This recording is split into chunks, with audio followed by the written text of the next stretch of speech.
Assalamualaikum warahmatullahi wabarakatuh. Izin perkenalkan, nama saya Feby. Saya temannya Mbak Rosi SMP, yang mana dulunya saya itu nggak pernah suka minum. Dan akhirnya singkat cerita tahun 2016 saya punya sakit minum sama kista. Tapi saya belum kenal yang namanya kanker water, sehingga saya saat itu bilang, Mbak, nggak apa-apa, untuk mau makan apapun boleh, nggak pakai tarak-tarakan. Tapi ingat juga suatu saat ini penyakit ini bakal bisa muncul lagi. Dan ternyata benar Bapak Ibu, di tahun 2019 waktu saya masih kerja di kantor itu ada pemeriksaan kanker serviks sama kanker payudara. Dan di situ saya langsung diperiksa, dikasih rujukan bahwa ada benjolan di payudara sekitar 3 kali 3 cm. Tapi saya nggak mau operasi atau nggak mau ikhtiar pakai apapun karena saya ngerasa nggak sakit, jadi nggak saya apa-apain. Dan di tahun 2021, tepatnya di bulan November, yang sebelumnya di kantor itu konsumsinya, mohon maaf saya bukan menjelekkan produk, di kantor itu minumnya pakai aqua. Tiba-tiba 5 bulan terakhir itu diganti pakai di mineral Cleo. Di November sekitar tanggal 26-an, saya yang kerjanya IT di depan komputer aja buat angkat tangan kayak gini aja suami banget. Akhirnya saya ngomong ke suami, mau periksa nggak? Ya mau aja, tapi aku takut kok dioperasi lagi gitu kan. Karena dulunya operasi minum itu sangat besar. Operasi apa? Jahitannya daripada lahiran.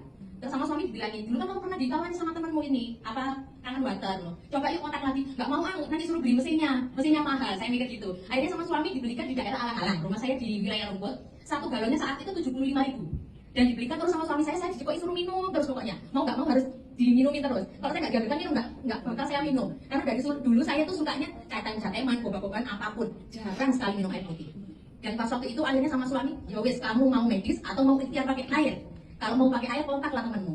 Lah kok nggak sengajanya sama Mbak Rosi ini disapa dari WA, langsung ditawarin, mau nggak tak kasih. Saya masih nolak-nolak Bapak Ibu. Tapi saya mikir, ya wes coba aja nggak apa-apa, saya undang ke rumah. Pas waktu itu sama Mbak Rosi dibawain mesin. Dan sekalian sama saya undang tetangga-tetangga untuk berbagi. Katanya Mbak Rosi kalau berbagi bisa sekaligus jadi doa untuk penyembuhan kita. Dan memang betul. Saat itu sama Mbak Rosi dipinjemin mesin sekitar 1 bulan.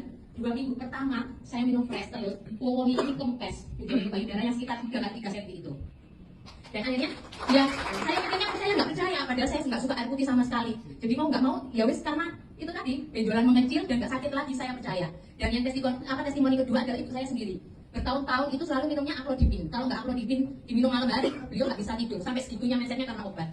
Dan pertama itu nggak percaya, 1-2 minggu itu masih nggak mau nak, pokoknya aku minum ini terusnya, aku sakit emang belum tak nanggung gitu kalau ibu saya. Akhirnya ya wis bu nggak apa-apa diminum, tapi nanti di fullin pakai minum air ini. Akhirnya sama ibu minum sama obat. Besoknya obatnya nggak diminum tapi full fresh. Besoknya lagi jeda-jeda. Akhirnya sampai tepat di 1 bulan beliau lepas obat total tanpa Aclodipin. Jadi yang awalnya saya sendiri nggak percaya sama air ini, saya nggak mau minum dan saya ngerasain sendiri. Jadi saya nggak rasanya nggak pengen berhenti untuk siar di sini Bapak Ibu. Karena saya rasa saya tanpa medis ini bisa. Jadi ketika saya lihat orang tua, keluarga saya atau tetangga atau rekan siapapun yang saya kenal kalau masih konsumsi obat itu, saya kasihan gitu loh. Makanya saya nggak juga Mbak Rosi selalu support, ya wes ini jadi sedekah jariahnya kita untuk selalu berbagi gitu. Nah ceritanya gitu Bapak Ibu. Terima kasih sebelumnya. Wassalamualaikum warahmatullahi wabarakatuh.